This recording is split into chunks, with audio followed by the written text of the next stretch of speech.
Buenas noches, mi nombre es Matthew Ogden y quisiera darles la bienvenida a nuestra videoconferencia de los viernes aquí en larouchepac.com. Me encuentro en el estudio aquí con Jason Ross del equipo científico de LaRouchePAC y va a hablar de un importante artículo que acabamos de publicar en la Executive Intelligence Review.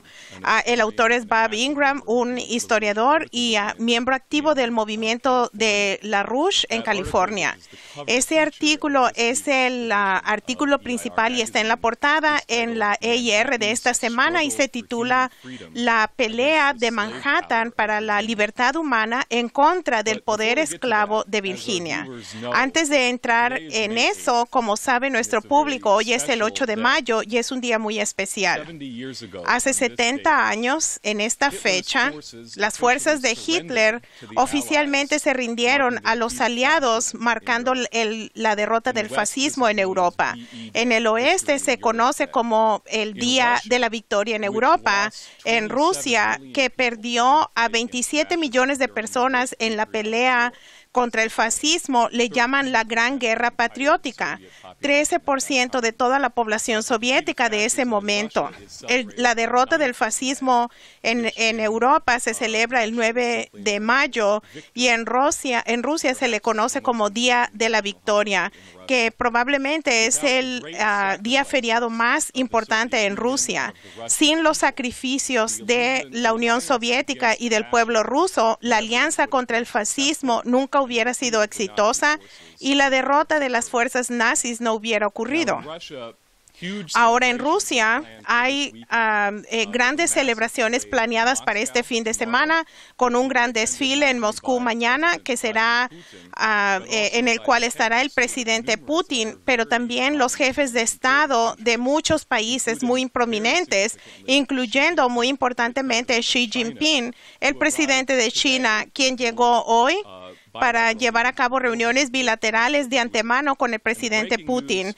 Y las noticias de estas reuniones es una declaración conjunta emitida por tanto el presidente Putin como el presidente Xi, haciendo un anuncio histórico que van a empezar una cooperación, citamos, combinando el desarrollo de la Unión Económica Eurasiática y el proyecto económico de la Ruta de la Seda. Y como dijo el presidente de Putin, la integración de la Unión Económica Eurasiática y el proyecto de la Ruta de la Seda significa encontrar un nuevo nivel de asociación que implica efectivamente un espacio económico común para el continente eurasiático. Claramente, este es un evento, un suceso muy histórico y de una manera muy apropiada marca la colaboración entre estos dos grandes países en su batalla contra el fascismo, en donde Xi Jinping dijo explícitamente en la declaración que él emitió con respecto al aniversario de la derrota del fascismo. Él dijo, este aniversario es para honrar la memoria de los héroes perdidos y no permitir que la historia trágica de esa guerra se vuelva a repetir, para crear la paz mundial juntos. Las lecciones de la Segunda Guerra Mundial dicen que la coexistencia de la humanidad no es regida por la ley de la selva. Las políticas de la paz es el opuesto, el exacto opuesto de las políticas agresivas hegemónicas de fuerza. El camino para el desarrollo humano no es el principio de que el ganador toma todo, no más un juego de suma cero. Y el presidente Putin dijo explícitamente en su declaración, mañana con otros líderes mundiales tomaremos lugar en la celebración del 70 aniversario de la victoria de la Segunda Guerra Mundial. Rusia y China sufrieron las peores pérdidas durante esta guerra y pagaron el precio más alto en la pérdida de vida. Y por lo tanto, tienen la mayor razón de estar juntos ante cualquier intento de rehabilitar el nazismo y el militarismo y el intento de falsificar la historia. ¿A quién se podría referir en términos de intentar de rehabilitar al nazismo, pero tal vez a Barack Obama y a su subsecretario de Estado para Asuntos Europeos, Victoria Nuland. El presidente Obama, por supuesto, no participará en las celebraciones del Día de la Victoria en Moscú. Decidió boicotearlos en lugar de eso.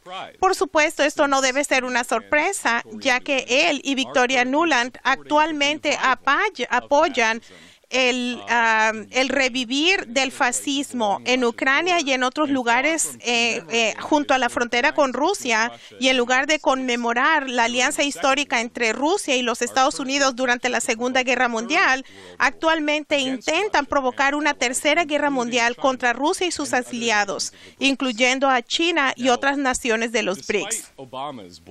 A pesar del boicoteo de Obama de las celebraciones del Día de la Victoria, el movimiento de LaRouche ha decidido tener sus propias celebraciones. Hoy tuvimos una manifestación a mediodía en Federal Hall ante la estatua del presidente George Washington, en el lugar donde él tomó posesión de la presidencia, y muy cerca de la tumba de Alexander Hamilton. Y tal vez usted vieron la cobertura de esta manifestación en la Rush Pack, y teníamos una pancarta que decía: 1945, las fuerzas aliadas aplastaron al fascismo. En el 2015, los norteamericanos aplastarán a Wall Street. Aprobemos la Glass-Steagall. Y mañana en Nueva York también el Instituto Schiller tendrá un evento musical especial en Manhattan en solidaridad con las celebraciones que sucederán mañana en Moscú. Y para ese evento tenemos una declaración muy especial que fue grabada esta tarde por Lyndon LaRouche, él mismo un veterano de la Segunda Guerra Mundial, pero cuya pelea contra el fascismo no terminó en el Día de la Victoria Europea, pero solo empezó continuando durante los siguientes 70 años, y continúa dirigir esta pelea a nivel internacional. Esta declaración hace eco varios puntos de los que el señor LaRouche también hizo ante la cadena de noticias Sputnik News, que van a publicar muy pronto. Y esto fue grabado para el evento musical de mañana. Se va a tocar mañana en Nueva York, pero pensamos que iba a ser apropiado para presentar el tono como un preludio a los acontecimientos que ocurrirán mañana en Nueva York.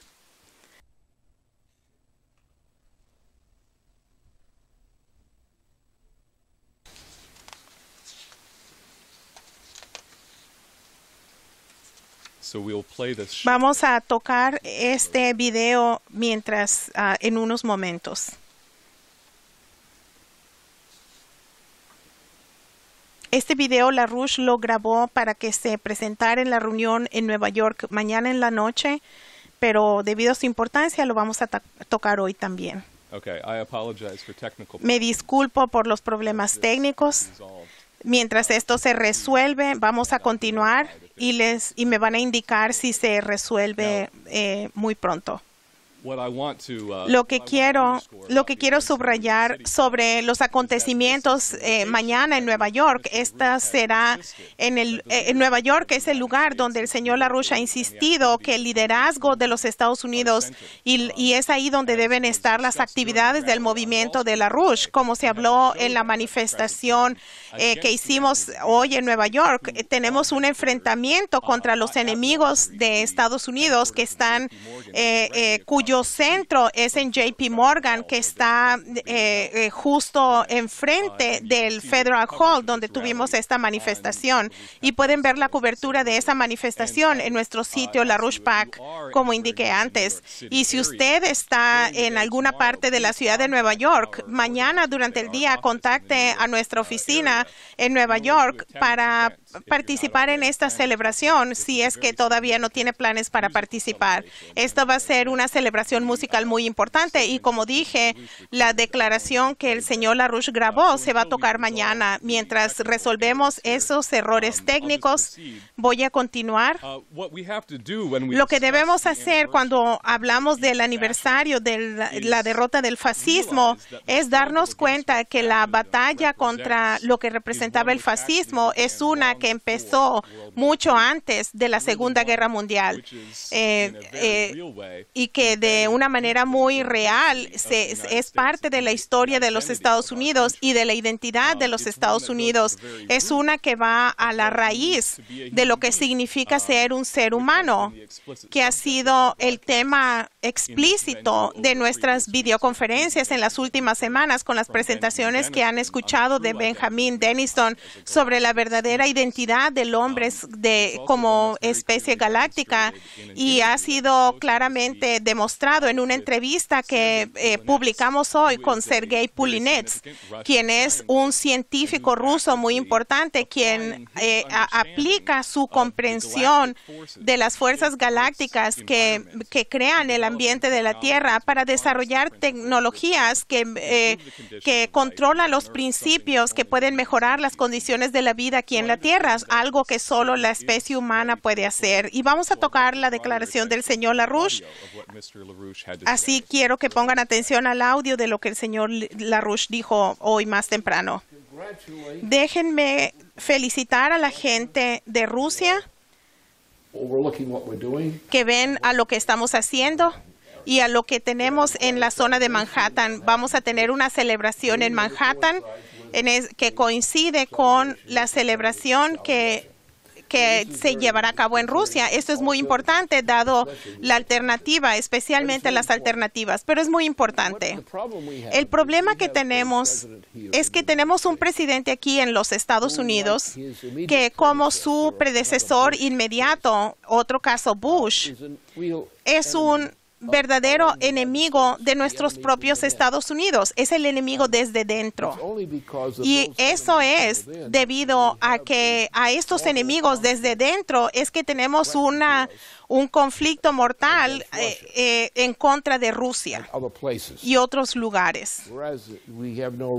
Y porque no tenemos una razón para querer que esto suceda y toda razón para evitarlo, porque si se llevara a cabo una guerra ahora entre las fuerzas en Rusia y las fuerzas en los Estados Unidos, la probabilidad sería el exterminio, la exterminación de la especie humana. No una certeza, pero hay una probabilidad. Y por lo tanto, la idea de que podemos colaborar para evitar que eso suceda en sí mismo es de lo más importante en este momento en particular. Y también al mismo tiempo tenemos el hecho de que Europa se desintegra con respecto a sus capacidades. Francia es un desastre, Alemania está en un declive y cosas por el estilo. Así que el punto es que podemos resolver estos problemas si queremos resolverlos. En particular, vean a China. China y Rusia prácticamente son la misma cosa en términos de su cooperación. Son distintos en sus características, pero están de acuerdo en su colaboración. Y también hay otras partes del mundo que están haciendo cosas similares. En India hay algo importantísimo en su unificación con Rusia y China. Y lo mismo se debe decir sobre el asunto de Grecia. El asunto griego es un problema en este momento como un asunto legítimo, porque algunas personas, en particular en Alemania, pero también en otros países, quieren abusar de los griegos. Y no hay razón para aceptar eso. Y hay gente en Alemania que insisten que los griegos deben rendirse y que deben aceptar que se les viole. Y hay algunas personas en Alemania que insisten en violar a los griegos. Y eso no es una muy buena idea. No les gustará eso y responderán a eso, pero el punto, no hay razón para este abuso de la población griega por parte de los alemanes o de ninguna otra, de nadie más. Y hay también desestabilización en la zona del Imperio Británico. Y si quitamos estos factores, no habría una razón para una guerra en general. Habría pero no tendríamos la combinación de fuerzas si los Estados Unidos se uniría con Europa y China y otras naciones. No habría una guerra. Habría conflictos, habría asuntos, todo tipo de asuntos, pero estamos en un periodo en el que la humanidad va a diferentes fases de su existencia. Solíamos tener poderes individuales, poderes que regían, que gobernaban, pero ahora no es lo mismo. Todavía tenemos la dignidad especial de naciones especiales entre sí mismas, pero no tenemos ninguna razón para tratarnos a nosotros mismos como los enemigos inherentes. La cuestión es cómo podemos trabajar juntos para producir los resultados. Como lo hemos visto en varias partes de Sudamérica, por ejemplo, es un ejemplo de lo que se debe hacer. Lo que sucede entre Rusia y China es un ejemplo de eso. Lo que hace India es un ejemplo de lo mismo. Esto es una buena razón de celebrar. Ese es un buen día para celebrar, porque yo estoy seguro que habrá gente en Europa que disfrutará esto, pero también sabemos inmediatamente aquí en Manhattan. Así que Manhattan en este día en particular, y de seguro va a continuar el domingo, será un lugar muy, muy feliz donde la gente se alegra en las cosas buenas y que la gente gruñona vayan a la esquina en alguna parte. Pero, por lo tanto, debemos entender que necesitamos una unidad entre los principales poderes en el planeta, especialmente los líderes, especialmente Rusia y China juntos, porque ambos tienen los mismos intereses. Y no queremos una guerra con ellas, con China e India también. Eso es lo que debemos celebrar y debemos hacer que nuestra celebración sea una influencia y que nos lleve en esa dirección. Y yo pienso que esto es muy posible. Ahora, el que todo mundo esté de acuerdo, eso es dudoso, pero hay que hacer un buen esfuerzo para lograr esto. Yo pienso que eso es suficiente. En la luz de lo que LaRouche ha dicho, los acontecimientos de hoy y de mañana y durante el fin de semana, quiero pedirle a Jason Ross que venga al podio para hablar del contenido de este artículo publicado por Bob Ingram para que hable de sus implicaciones. Así que, Jason. Gracias, Matthew. Bob Ingram, su artículo está en el último ejemplar de la EIR y espero que la gente que ve esta videoconferencia son suscriptores a la EIR. Como pueden ver, el título es sobre la pelea entre Manhattan y el poder esclavista. Vamos a adentrarnos en este documento. Primero, quiero decir que cualquier discusión seria de cualquier tema que es sobre la política, la economía, un tema social, no puede evitar abordar la naturaleza de la especie humana. Esto surge, por ejemplo, en los diálogos de Platón, es cuando él habla de un tema específico sobre ser padres, la poesía o incluso el amor y la sabiduría, el conocimiento y la naturaleza del individuo. En el diálogo La República, un libro de 10 que contiene 10 libros sobre una república ideal, el diálogo llega a un punto donde después de tratar de hablar de todas las reglas de cómo se debe organizar la república, llegan a realizar, a darse cuenta de que la generación que viene a esta república no sabrían por qué esa es la mejor manera de hacer las cosas y no hay razón de mantener esas reglas en el futuro y que el redescubrimiento continuo de la mejor manera de reorganizar a la sociedad debe ser el tema y se encuentra eso en cualquier lugar. No se habla, por ejemplo, haciendo notas en una pieza de música va a garantizar de que cuando se toque esa pieza de música sea musical. Y tomemos el caso de Hamilton, quien innegablemente cualquier persona que lo vea sabe que es un genio. Su legado, sin embargo, se trata como si sus políticas financieras fueran, entre comillas, financieras. Le quitan la visión que tenían sobre la organización conspiración sobre lo que sería una nueva nación y la humanidad. Hablemos sobre lo que hizo Bob Ingram. Tuvimos una plática con el señor LaRouche más temprano y dijo que era un documento investigativo heroico y esta es una historia que se ha suprimido sobre Nueva York y que es importante que se elaboró. Quiero leer el principio de este artículo. Él empieza. Él dice, ese es Bob Ingram, dice, hay muchos mitos y antimitos en torno a la historia temprana de los Estados Unidos de América.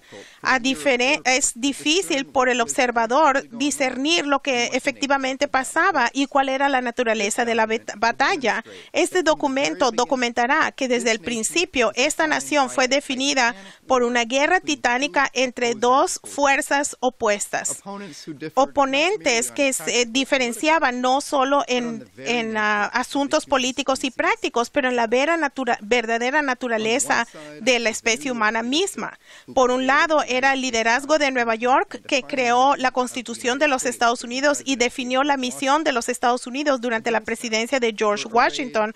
Contra ellos estuvieron la combinación de Virginia, de los esclavistas sureños y la aristocracia antumana, que estaban determinados de que iba a ser la esclavitud del sur quien controlaría el destino de la nación. Esta es la historia de esta batalla.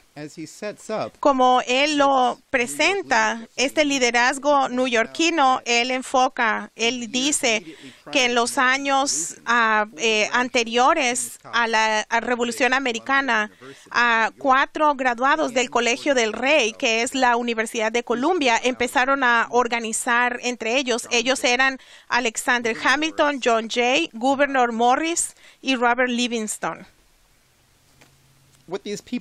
Lo que esta gente hizo fue, tomemos el caso de Hamilton en particular, no era crear una serie de políticas. Abordemos 3 actos que Hamilton llevó a cabo en su papel como el primer secretario del Tesoro de la Nación bajo George Washington. Los 3 reportes importantes que dio al Congreso bajo solicitud del Congreso: el reporte sobre el crédito, de cómo financiar las deudas de los Estados Unidos y de los estados, un reporte sobre la banca nacional y un reporte sobre las manufacturas.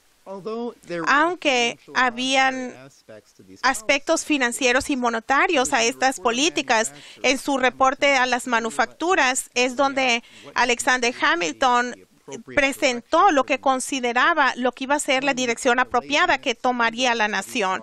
Y era lo que él veía que era muy común en los Estados Unidos. Esta indolencia podía reemplazarse por un aumento de las manufacturas, verdadero crecimiento y desarrollo, y no como en los estados del sur, que era una aristocracia de dueños de esclavos, esclavistas, y la barbarie de la esclavitud que Hamilton abordó desde edad muy temprana debido a su experiencia en las plantaciones de azúcar en el Caribe. Sus políticas se luchó con estas hubo un ataque profundo contra estas políticas. Por ejemplo, Jefferson participó en el gabinete de Washington y fue secretario de Estado, y él tenía como aliados a mucha oposición a lo que quería hacer Hamilton para poder, por ejemplo, hacer que las deudas del Estado fueran asumidas por el gobierno del Estado, y usaron esto para que se cambiara la capital desde Nueva York al río Potomac, al sur. Ese es el precio que se pagó para unificar las finanzas de la nación. En el establecimiento del Banco Nacional, Jefferson escribió una carta sin sentido a George Washington explicando su punto de vista de por qué el Banco Nacional era inconstitucional, porque Estados Unidos no debía crear una corporación, y habló de legalidades, del tipo de leyes que serían eliminadas con la creación del Banco Nacional. federal. Hamilton correctamente y muy hábilmente respondió y le mandó la respuesta a Washington muy rápidamente antes de que Washington pudiera actuar, y dejó bien claro que el banco era constitucional. Pero la oposición provenía de estas capas, y no era sobre una diferencia con respecto a la banca per se, pero era sobre la forma de ver de lo que la nación debía ser y de lo que debía ser. Sobre la esclavitud, por ejemplo, Gouverneur Morris, el amigo de Hamilton por muchos años, quien creó el potencial para la Constitución y la formación de los Estados Unidos. Él habló en la convención sobre el debate de continuar la esclavitud o la representación de los esclavos. Morris dijo, ¿sobre qué principio es que los esclavos deben ser contados en la representación? Para los que no son familiares, en nuestra Constitución, cuando se ratificó, hay una cláusula donde los esclavos se les cuenta como 3/5 de una persona para representación. El sur los quería como una persona total para que el número de representantes en el Congreso para los estados del sur fuera aumentado. Pero obviamente los esclavos no votaban. Así que la otra facción, Morris y sus aliados y Hamilton, decían no debía haber una cuenta de esclavos, que el poder de votación del sur no debía incluir gente que los sureños consideraban propiedad. Y Morris dice, ¿bajo qué principio es que los esclavos deben ser contados en la representación? ¿Son hombres? Entonces hagan los ciudadanos y que voten. ¿Son propiedad? ¿Por qué entonces no hay otra propiedad incluida? Las casas en Filadelfia valen más que todos los esclavos que cubren los pantanos de arroz en Carolina del Sur. La admisión de esclavos a la representación, cuando se explica, es esto, que el habitante de Georgia y Carolina del Sur que va a la costa de África y en desafío de las leyes más sagradas de la humanidad, toma a las personas de sus conexiones y los esclaviza, tendrá más esclavos y para la protección de los derechos de la humanidad que los ciudadanos de Pensilvania y Nueva Jersey, que ven con horror esta práctica tan horrorosa. La esclavitud doméstica, él dijo, es el elemento más prominente en lo aristocrático de la Constitución propuesta. El vasallaje del pobre ha sido una creación favorita de la aristocracia. Así que en lo que se convirtió la Constitución, lo que se convirtió en el gobierno bajo Washington, en el trabajo que hizo Alexander Hamilton como secretario del Tesoro, él buscó hacer un Estados Unidos no como una zona agraria que proponía Jefferson, un mundo agrario, pero uno donde la industria se promovía, las manufacturas se desarrollaban, la riqueza del gobierno se aplicaba. Él creó la sociedad para los manufactureros como un piloto para que la industria y la manufactura iba a ser promovida y desarrollada y ser más productivo y cambiar el poder del individuo humano. Esta fue la visión de Hamilton. La oposición a esto, quiero leer otra cita del documento de Bob Ingram. Él dice, en su serie de reportes, en las series de reportes de Hamilton entre 1789 y 93, él no presenta un programa ni una fórmula para la política económica. La intención, el principio bajo las iniciativas de Hamilton están localizadas en la meta de una productividad nacional arraigada en el avance científico y tecnológico. Para Hamilton, este era el principio axiomático en el corazón de la república, sin el cual no podía haber una república, a menos que todo el poder del gobierno soberano nacional dirigido por la presidencia estaría encargada de asegurar la dirección. La oposición a las propuestas de Hamilton tenían el concepto muy básico sobre cuál era el propósito de la nación y la naturaleza del ser humano. Vimos sobre la visión de la esclavitud que Jefferson apoyaba. Uno de los mitos que Bob menciona es que todos los padres fundadores tenían a esclavos y apoyaban la Constitución. No era el caso. En el momento de la Constitución, de la Convención de la Constitución, se consideraba que la esclavitud iba acabando y que dentro de un periodo corto acabaría. En 1770 se permitió la esclavitud en todas las colonias, en las 13 colonias. Para 1790 se había detenido al norte de Maryland. Había un progreso en esta dirección.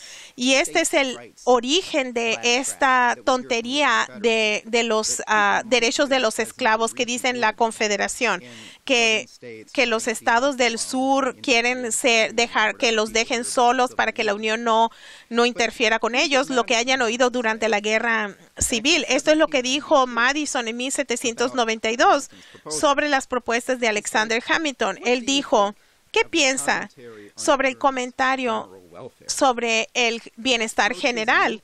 Esto es una doctrina constitucional de gran consecuencia y demanda una atención seria del público. Yo me considero a mí mismo como alguien que estoy en contra del principio del gobierno, en contra de lo que es justo. Y como y desafío lo que la Constitución propuso. Si el Congreso puede hacer lo que quieren hacer y promoverá el bienestar general, el gobierno no es un gobierno limitado y poseerá mucho poder y un poder indefinido sometido a excepciones particulares. En ese mismo mes, Jefferson escribió sus memorandos sobre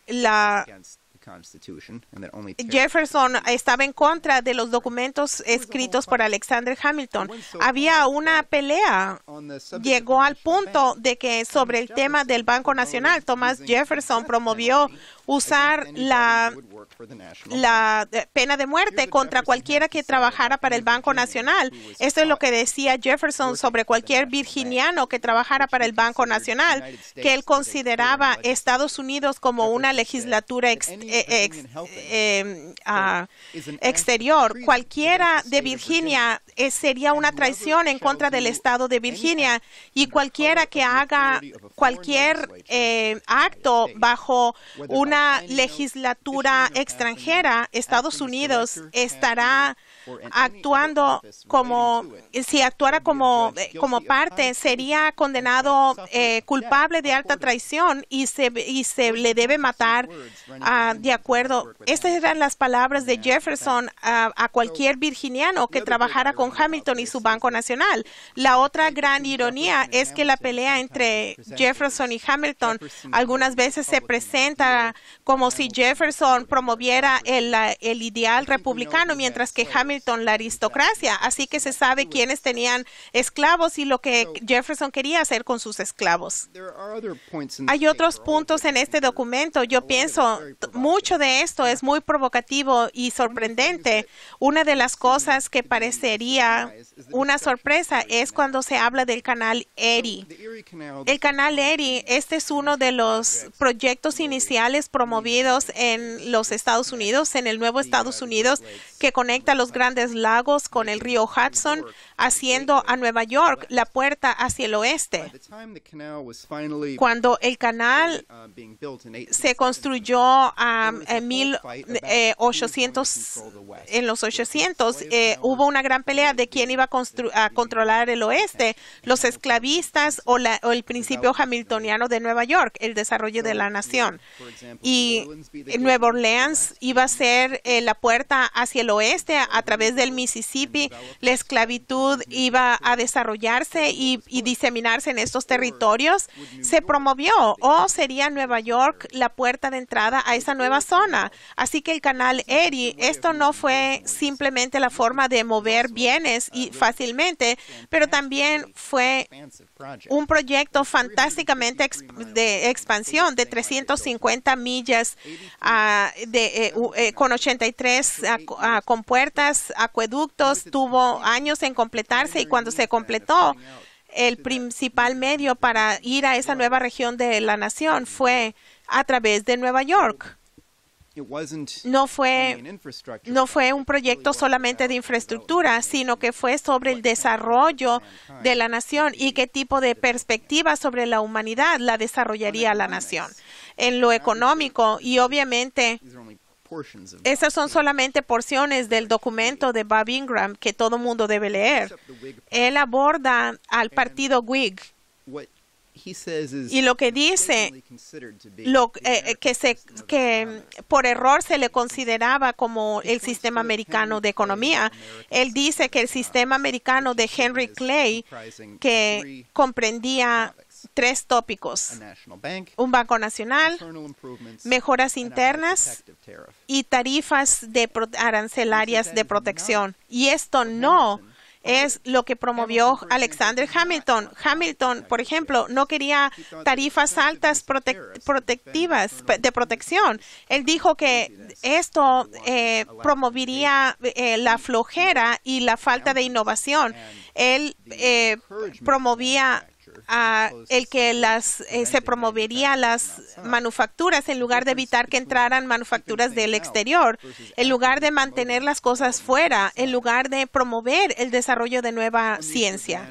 Con respecto al Banco Nacional, se puede tener un Banco Nacional sin que funcione para el bienestar general de la nación. Y esa es la importancia de la dirección en el uso del Banco Nacional, el contexto en el que existe. El banco en sí mismo no es el único componente. ¿A dónde va la nación? ¿Dónde está el liderazgo para la nación? ¿Cómo funciona el banco bajo el liderazgo de Beadle en lugar de otro líder? Y esto es lo principal, la idea de las mejores internas. Bob Ingram indica que entre 1797 y en 1861, excepto por la presidencia de John Quincy Adams, no hubo mejoras económicas nacionales. Hubo canales que se construyeron, pero lo hicieron los estados. El poder esclavista del sur ejercitó un veto sobre cualquier tratamiento nacional de la economía, y esto no se trata sobre un gobierno nacional que era muy pesado o los derechos de los estados, sino la defensa de no tener un principio. No se tiene un principio sobre el que no vamos a organizarnos en torno a este principio de la humanidad. Vamos a hacer lo que queremos y ya saben a qué se refieren con lo que uno quiere. Quiero leer la conclusión que hizo Bob Ingram de este artículo. Bob termina su periódico, su documento con respecto a Nueva York. Él dice: el localismo, el atraso, la idiotez rural del sistema esclavista sureño no podía encontrar cobijo en Nueva York. Incluso después de la infestación de los parásitos financieros como Aaron Burr, Martin Van Buren, August Belmont y J.P. Morgan, Manhattan siempre ha sido la Nueva York de Hamilton, y los agentes financieros del imperio han sido un vacilo extranjero que no tiene una existencia legítima. Nueva York hasta este momento es la capital política, cultural, educacional y financiera en el sentido real de los Estados Unidos. A mediados de los 1960, solo a 2 décadas de la muerte de Franklin Delano Roosevelt, el señor LaRouche inició una serie de clases en la Universidad de Columbia, el alma mater de Alexander Hamilton, John Jay y Gouverneur Morris, que atrajo a jóvenes y condujo hacia la fundación del movimiento político de LaRouche, una organización que existe hasta el momento. Es este movimiento, es nuestro movimiento que habla para el Nueva York de Hamilton. Yo pienso que si reflexionamos sobre qué tipo de lo que se debe decir sobre esto y reflexionamos sobre la importancia en torno a la política del agua, donde vemos que por un lado la noción de que el agua se limita y no hay suficiente y que vamos a reducir su uso, no vamos a crear nuevos recursos. Está mal que se crezca de esa manera. El ser humano como una especie, su identidad no debe hacer que cambie la naturaleza y no debe cambiar nuestra relación con el resto del mundo que nos rodea, en contra de la visión hamiltoniana como él como él actuó, y el principio que ahora todavía se expresa hoy día de decir no, vamos a desarrollar una comprensión científica de cómo estos flujos del agua funcionan. Vamos a desarrollar nuevos recursos. Podemos tomar agua de los océanos. Podemos desarrollar la capacidad aún más de controlar el clima, de controlar los patrones de la lluvia, de la formación de las nubes. Vamos a ser una nación de gente que tiene una identidad como seres humanos, de ser poderosos, creadores poderosos de un futuro mejor, de desarrollar a través de la ciencia, a través de mejorar la cultura y la aplicación de nuestro conocimiento, desarrollaremos un poder cada vez mayor y un potencial cada vez mayor de la población humana en este planeta. O vamos a tomar la dirección contraria y decir de que hay límites que no podemos sobreponer. Si no tenemos más agua, ya no hay agua. Vamos a tener simplemente que morir y cerrar al estado de California y reducir su población, como dijo Jerry Brown, al 1% de lo que actualmente tiene en California. La perspectiva económica, la visión política necesaria para controlar la capacidad de sobreponer a esta crisis del agua, entre otras, para hacer esta una realidad, es aquella del principio hamiltoniano. Pienso que no debo agregar más en este contexto. Así que con esto les pido a todos, es un gran documento, un documento muy largo, es muy difícil hacer un resumen de él, pero yo les urjo que lean el artículo de Bob Ingram y que vean cómo trabajen en entender en qué se ha basado el desarrollo de los Estados Unidos y cuál es la identidad política de la gente, y usar esta comprensión de la pelea política en torno a esto para guiarnos en el presente. Muchas gracias, Jason. Quiero, en conclusión, enfatizar lo que Jason elaboró aquí, especialmente desde el punto de vista de la necesidad de comprender los axiomas de la visión del hombre y la imagen del hombre. Uno puede ver que cuando hablamos sobre el 70 aniversario de la derrota del fascismo, hablamos sobre algo que está muy adentro y que es necesario reconocer que la misma visión depravada, bestial, el hombre como animal, que está conectada con el fascismo y el racismo de la Alemania nazi en los 1930s y 40s, es la misma visión del hombre que estaba en la raíz de la esclavitud del sur, contra quien peleamos una guerra civil, y también es la misma visión del Imperio Británico, contra quien luchamos 80 años antes que la guerra civil, durante la Revolución Americana, y los leales a los británicos que apoyaron el sistema de esclavitud en los 1860s eran los mismos que apoyaron el fascismo en el siglo XX, como por ejemplo la familia Bush hoy día, que son los herederos del legado de Prescott Bush, quien personalmente participó en financiar la maquinaria de Hitler es esta visión perversa y oligárquica a la que Hamilton quería eliminar cuando elaboró la Constitución estadounidense y trabajó con George Washington para crear la institución de la presidencia de los Estados Unidos. Y es desde el cuartel general de Alexander Hamilton en Nueva York que coordinó esta pelea por la libertad humana, que la alianza de Wall Street en ese momento con los esclavistas del sur, en este mismo lugar, en la ciudad de Nueva York, que el movimiento de LaRouche hoy en día continúa la pelea en contra de la alianza de Wall Street con los fascistas, la misma alianza que Franklin Roosevelt, él mismo, un neoyorquino, derrotó hace 70 años hoy día. Con esto quiero pedirle a todo mundo que participe en las actividades de este fin de semana, ya sea personalmente o en espíritu, que sucederán en esta celebración en Nueva York. Y por favor, manténganse conectados a larushpac.com. Tendremos más actualizaciones. Gracias y buenas noches.